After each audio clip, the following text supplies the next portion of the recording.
Hi hello എല്ലാവർക്കും കൃഷിലോകത്തിൻ്റെ പുതിയൊരു വീഡിയോയിലേക്ക് സ്വാഗതം. നമ്മുടെ ഇന്നത്തെ വീഡിയോ എന്ന് പറയുന്ന ആട് വളർത്തലിനെ കുറിച്ചാണ്. ജെയിംസേണ് എന്നും കൃഷികൾ വേണ്ടതുണ്ട് അല്ലേ?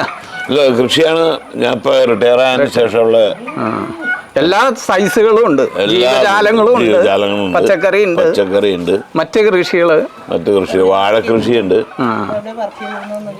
അപ്പോൾ ജെയിംസേനെ ഒന്ന് നമ്മുടെ വ്യൂവേഴ്സിനെ ഒന്ന് പരിചയപ്പെടുത്തും.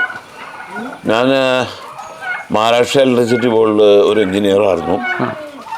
അതിന് റിട്ടയർ ആയതിന് ശേഷം നാട്ടിലോട്ട് പോന്നു.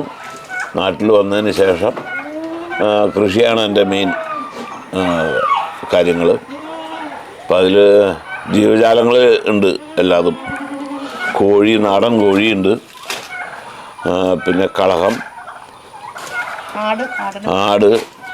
ആട് എൻ്റെ അടുത്ത് കൂടുതലുണ്ടായിരുന്നു. ഇപ്പോൾ അത് കുറച്ചേക്കണതാണ് ഞാൻ ഇപ്പം നോക്കാനായിട്ട് ബുദ്ധിമുട്ടായിട്ട്. ഇത് ആഴകം മൂക്കന്നൂർ, വില്ലേജ് മൂക്കന്നൂരാണ്. മൂക്കന്നൂർ ഹോസ്പിറ്റലിൻ്റെ അടുത്ത് നിന്ന് മൂക്കന്നൂർ ഹോസ്പിറ്റലല്ല, ഫിസാറ്റ് എഞ്ചിനീയറിംഗ് കോളേജിൻ്റെ അടുത്താണ്. കറക്റ്റ്. എഞ്ചിനീയറിംഗ് കോളേജായിട്ട് നിസ്സാര വ്യത്യാസം. ഇപ്പം എൻ്റെ ഇതിൽ നാടൻ മലബാറി ആടുണ്ട്, പിന്നെ ഷെറാ ബീറ്റിലുണ്ട്, പിന്നെ മറ്റേ നമ്മൾ ജമുന പേരിയുടെ ക്രോസ് ഉണ്ട്. കരോളി ഉണ്ടായിരുന്നു എൻ്റെ കയ്യിൽ. കരോളീനെ ഞാൻ ഇത് ചെയ്തു. നല്ല ആടായിരുന്നു അത്. കരോളി നല്ല കാണാനൊക്കെ നല്ല ഭംഗിയായിരുന്നു, പാലും നല്ലോണം കിട്ടുമായിരുന്നു. അപ്പോൾ ഇത് കുഞ്ഞുങ്ങൾ കുടിക്കല്ലേ? കുഞ്ഞുങ്ങൾ കുടിക്കും. പിന്നെ എൻ്റെ ഒരു ഫ്രണ്ട് ഒരാൾ, അവൻ്റെ മകന് അല്പം ആട്ടുംപാൽ വേണമെന്ന് പറഞ്ഞപ്പോൾ അവന് കൊടുക്കായിരുന്നു. പിന്നെ എൻ്റെ അനുജൻ്റെ മകൻ്റെ കുട്ടിയുണ്ട്, അവനും പാൽ കൊടുക്കായിരുന്നു. ശരിക്കും ആട്ടുംപാൽ ഭയങ്കര പോഷക ഗുണങ്ങളും. രണ്ടെണ്ണം ഉണ്ട് പ്രസവിച്ചത്. 2-3 മാസമായി പ്രസവിച്ചിട്ട്. ഇപ്പം രണ്ടാമത് മീറ്റിങ്ങിനായിട്ടുള്ള തയ്യാറെടുപ്പാണ്. ഇപ്പൊ മൊത്തം 5-10 എണ്ണത്തിക്കുള്ളുണ്ടല്ലോ? 10 അല്ല, 18-20 എണ്ണം ഉണ്ട്. 20 എണ്ണം ഉണ്ട്. അപ്പുറത്ത് കൂടുണ്ട്. അപ്പുറത്തെ ഷീറ്റ് ഇട്ടാണ്. അപ്പോൾ നമ്മൾ ആടിനെ വളർത്തുമ്പോൾ ശ്രദ്ധിക്കേണ്ട കാര്യങ്ങൾ, ആടിൻ്റെ കൂട് നിർമ്മിക്കുമ്പോൾ അവിടം തൊട്ടുള്ള കാര്യങ്ങളൊന്ന് പറയാമോ? ആടിൻ്റെ കൂട് നമ്മൾ നിർമ്മിക്കുമ്പോൾ മരത്തിൻ്റെ അടിത്തട്ടാണ് വേണ്ടത് ശരിക്കും.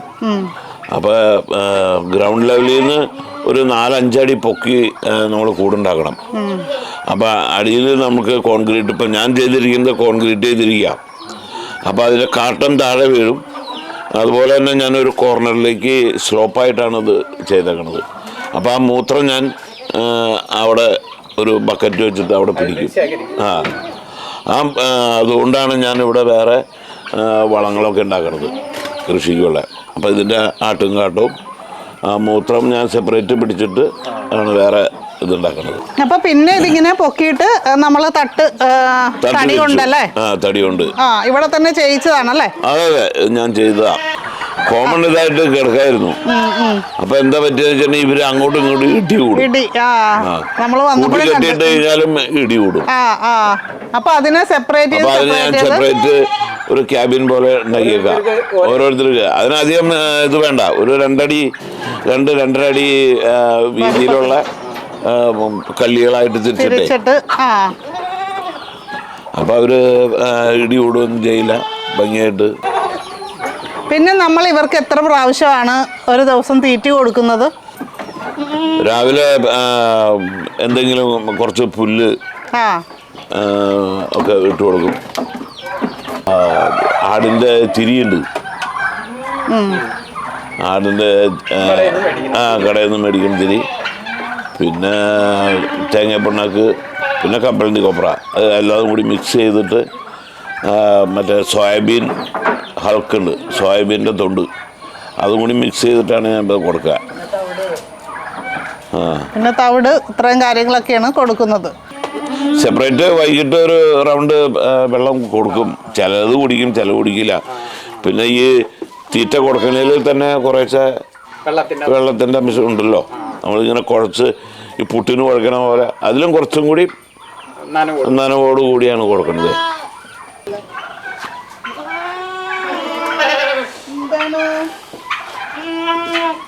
ഇതൊക്കെ ഇവരുടെ കുഞ്ഞുങ്ങൾ തന്നെയാ. ഡാൻസ്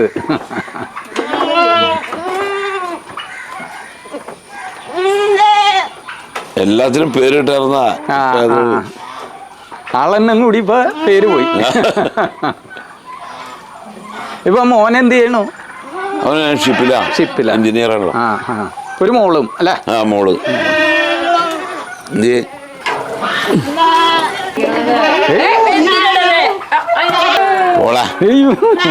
നമുക്ക് ഇവിടുത്തെ ഏറ്റവും വലിയ ആടിനെ കാണുന്നതിന് മുമ്പായിട്ട് നമ്മുടെ ചാനൽ സബ്സ്ക്രൈബ് ചെയ്യാത്തവരുണ്ടെങ്കിൽ ഒന്ന് സബ്സ്ക്രൈബ് ചെയ്ത് സപ്പോർട്ട് ചെയ്യുക. ബെല്ലൈക്കൺ ക്ലിക്ക് ചെയ്തിട്ട് ഓളെന്നുകൂടി സെലക്ട് ചെയ്യുക. അതേപോലെ തന്നെ ലൈക്കും കമന്റും ഒക്കെ ചെയ്യാനായിട്ട് മറക്കല്ലേ. നിങ്ങൾക്ക് ഈ വീഡിയോ ഇഷ്ടമായോ എന്നുള്ള കാര്യമൊക്കെ കമന്റ് ചെയ്യണം കേട്ടോ. അതുപോലെ ആരുടെയൊക്കെ വീട്ടിൽ ആടുണ്ട് എന്നുള്ള കാര്യവും കമന്റ് ചെയ്യാം. അപ്പൊ അതിനൊന്ന് അഴിക്കണമെങ്കിൽ വലിയ പാടാ. വേണ്ട, രണ്ടാള് വേണം. രണ്ടാളില്ലാണ്ടത് അതിന്ന് ഇടി ഭയങ്കര ഇടി ഇടിക്കും. വേണ്ട,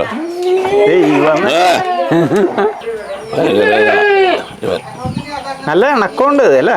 ഇണക്കമൊക്കെ ഉണ്ട്. ഒരു തട്ട് കെട്ടി കഴിഞ്ഞാൽ വാരിയെല്ലാം കൊടിഞ്ഞു. ഞാനത് കുറുക്കി കെട്ടിയേക്കണ അതിൻ്റെ ഉള്ളില്. ഇടുക വേടാ. ഇതിനിപ്പോ ഒരു 2.5-3 വയസ്സുണ്ട്.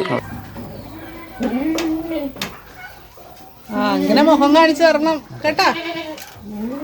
അടിപൊളിയായി. അപ്പൂ അപ്പൂ അപ്പുക്കുട്ടു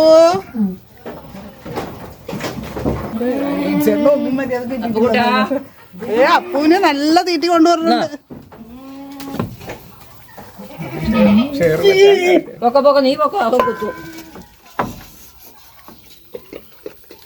പച്ചക്കായ പഴുപ്പായതാ പച്ചിൻ തിന്നവര്. അപ്പൂനുള്ള സ്പെഷ്യൽ ആണല്ലേ? അല്ലല്ല, ഞാൻ ഇപ്പൊ ഇവനാണ് കണ്ടു നിൽക്കാൻ വേണ്ടിട്ട് കൊണ്ടുവന്നു. അവൻ കുത്തുന്നില്ല ഏട്ടാ.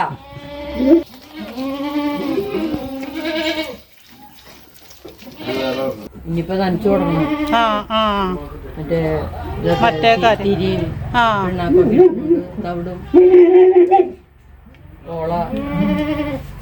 ആട് വളർത്തലിനെ കുറിച്ച് കൂടുതൽ എന്തെങ്കിലും അറിയണമെന്നുണ്ടെങ്കിൽ നമ്മുടെ വീഡിയോയിൽ ജെയിംസ് ചേട്ടൻ്റെ നമ്പർ കൊടുത്തിട്ടുണ്ട്. അതിൽ കോൺടാക്ട് ചെയ്യുക. അല്ലെങ്കിൽ താഴെ ഒന്ന് കമന്റ് ചെയ്ത് ചോദിച്ചു കഴിഞ്ഞാൽ ഞാൻ നമ്പർ തരുന്നതാണ് കേട്ടോ. റംബൂട്ടാനെ ട്രിം ചെയ്തപ്പോഴേ കൊണ്ടുവച്ച പച്ച തിന്നായിരുന്നു. അപ്പൊ ഇത് അവിടെ ഇരുന്ന് ഉണങ്ങി. പ്ലാവലയായാലും കൊണ്ടുവച്ച് വാടി കഴിഞ്ഞാലും അവർക്ക് ഇഷ്ടം. പണിക്കാരുണ്ട്, അവന് രാവിലത്തെ ഭക്ഷണം കൊടുക്കാൻ പോവുകയാണല്ലേ? അടുത്ത പറമ്പിലേക്ക് ഓട്ടമാണ്. ഒരു പറമ്പിൽ നിന്ന് അടുത്ത പറമ്പിലേക്ക് അല്ലേ? കൊള്ളാം കൊള്ളാം. അപ്പോൾ നിങ്ങളുടെ വിലയേറിയ അഭിപ്രായങ്ങളൊക്കെ താഴെ കമന്റ് ചെയ്യുക. അപ്പം നമുക്ക് മറ്റൊരു നല്ലൊരു വീഡിയോ ആയിട്ട് വീണ്ടും കാണാം. നന്ദി, നമസ്കാരം.